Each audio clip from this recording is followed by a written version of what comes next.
Well, it was good to see the president out celebrating Martin Luther King Day. I don't know how I feel about all of this because I'm not sure if it's politically correct to like him, except on Martin Luther King Day.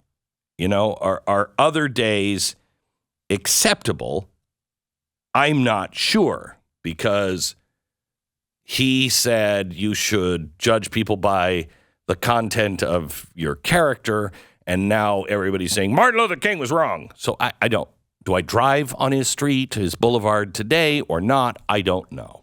They seemingly typically don't say Martin Luther King was wrong.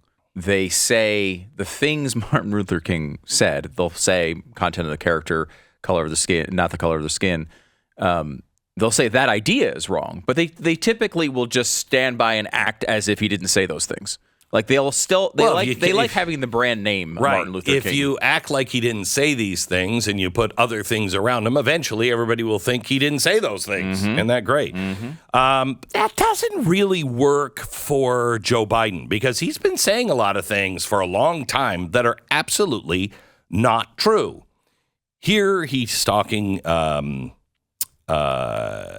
church yesterday about two political heroes that he had his entire life. Inspired by the preacher, who is one of my only political heroes. I've been saying, and Andy's heard me say it for years, I have two political heroes my entire life. When I started off as a 22-year-old kid in the East Side in the Civil Rights Movement and got elected to the United States Senate when I was 29. I wasn't old enough to take office. And I had two heroes. Got it. Bobby Kennedy. I admired John Kennedy, but I could never picture him at my kitchen table. But I could Bobby. And no malarkey, Dr. King. And no malarkey. Dr. King. Dr. King. Okay. He's 22, and that's one of his heroes was Dr. King. No malarkey. So malarkey was not the hero. Was not. I don't know who malarkey was. He was not the hero. Right. It was Martin Luther King. Then he talks about how Martin Luther King so influenced his life that, he kept fighting apartheid, South Africa. He was there on the front lines. Listen. Andy and I took on apartheid in South Africa and a whole lot else. They didn't want to see him coming. Mm-hmm. They didn't want to see him coming. But they didn't want, and he knows, because Andy was there, and he was there, and Andy will tell you the truth. Now, there's something else about his childhood that you probably don't know that you should. I mean, he's a practicing Catholic, and he'd go to church every morning. However, he went above and beyond. Listen to this. Here he is. And let's say one thing to rest. I may be a practicing Catholic. We used to go to 7:30 Mass every morning in high school and then in college before I went to the black church. Not a joke. Andy knows this. Not a joke. Not a joke. He would go to church, and then he'd go to a black church. That's pretty amazing. And then in the middle of his Martin Luther King speech, he saw a little girl in the front and just had to stop. It wasn't awkward or anything, but... So many young people are going to do so much more than we were able to do. What's your name, honey? Honey. It's good to see you. Maybe I can have a picture with you before I leave, okay? Oh. Is that all right? Oh, that's really creepy. Thank you. But then he was right back into the speech, and I think this really says it all. Hearing these words, and I quote, "It took just one generation from segregation to the Supreme Court of the United States," end of quote. Those are the words of Ketanji Brown Jackson, our Supreme Court Justice. Took just one generation from segregation to the Supreme Court. You're right. It took only one generation to get there. That is great.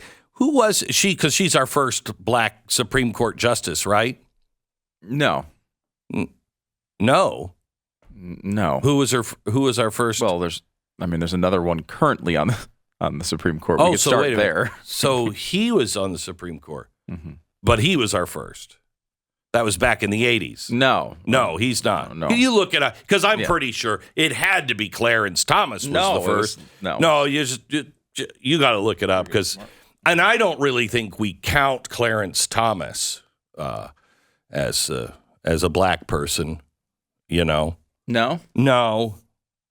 I'm pretty sure we'd have to say the first one was Ketanji Brown Jackson. Who? What? You mean Ketanji Brown right. Jackson? Oh, that lady. That guy. Yeah.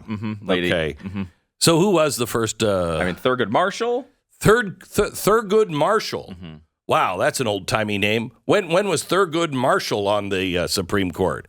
It had to be a generation after the Supreme Court. I mean, after the Civil Rights Movement, right?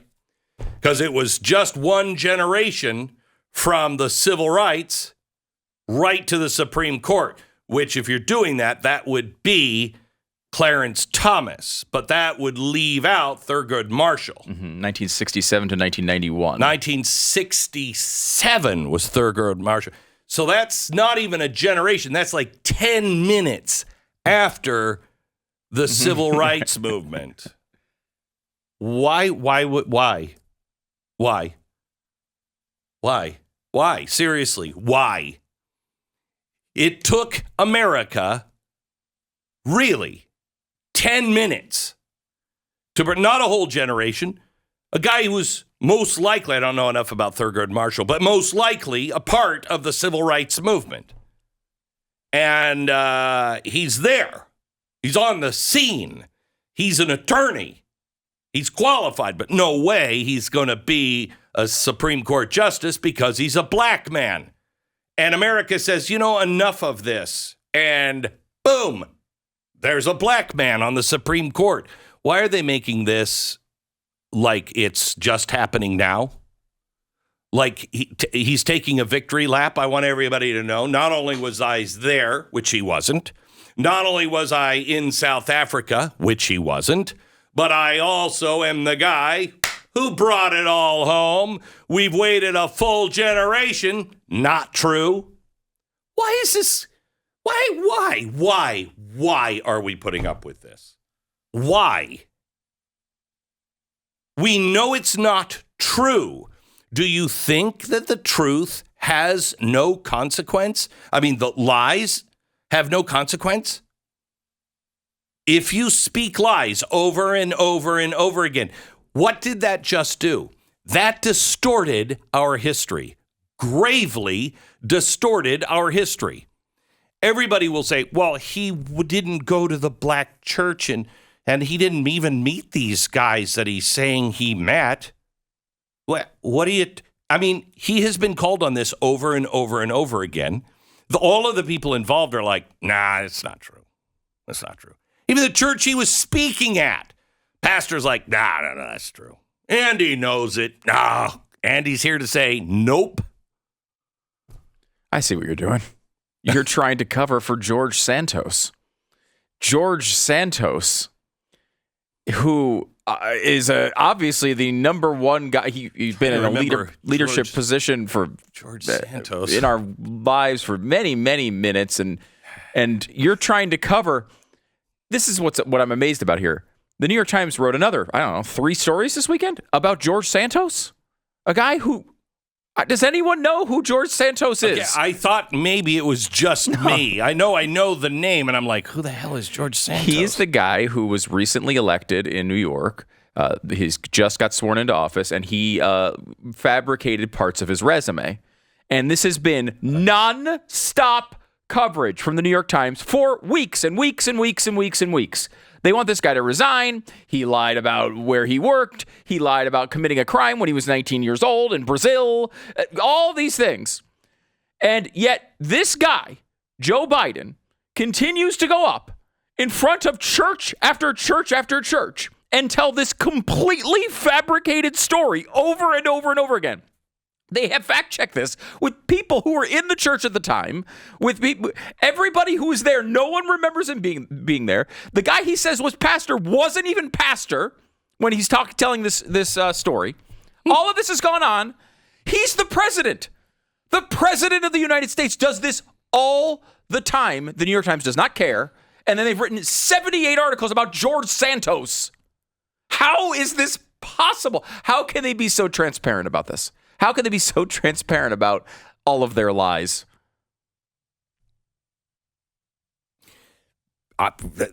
Nobody. See, here's the thing. I was going to say nobody cares, but that's not entirely true. I think the majority of America actually cares, but they don't care about all of the politics that go with it. And they're no longer going to care about things they think no one's going to correct. No one's going to pay for it. You know, Joe Biden, he lied about this, and now he's going to give away all of our money, and it was all based on whatever. It's unconstitutional. He can't do that. Yeah, I don't really care. That's what the average person says. I don't really care. Now, when indeed they actually do, they just don't think it will change anything, and so they're like, I'm not putting any of my time or energy in any of this. That is exactly what I told you Obama was trying to do to us in 2008. Do you remember when the news cycle all of a sudden became breathless? Where it was like thing after thing after thing and you couldn't keep up with it? It hasn't stopped since 2008. Well, that's what you're feeling. They've worn you out on, look at the double standard. They've worn you out on absolutely everything. Nothing ever changes. The Republicans are part of it. They get into office, nothing changes. They do the same thing. It is natural for humans to go, well, why the hell do I even care? It's not going to change anything. Imagine the people in Phoenix. Imagine the people in Arizona who actually believe that it was stolen from them. Okay? 2 times in a row, stolen from. Do you think they're going to care about voting next time? Which is the worst thing that could possibly happen. This is why I'm giving you this. The worst thing that could happen is you go, I'm not voting anymore. I don't really care. It's not going to change. They're just stealing it. If you retreat, it's over. It is officially over.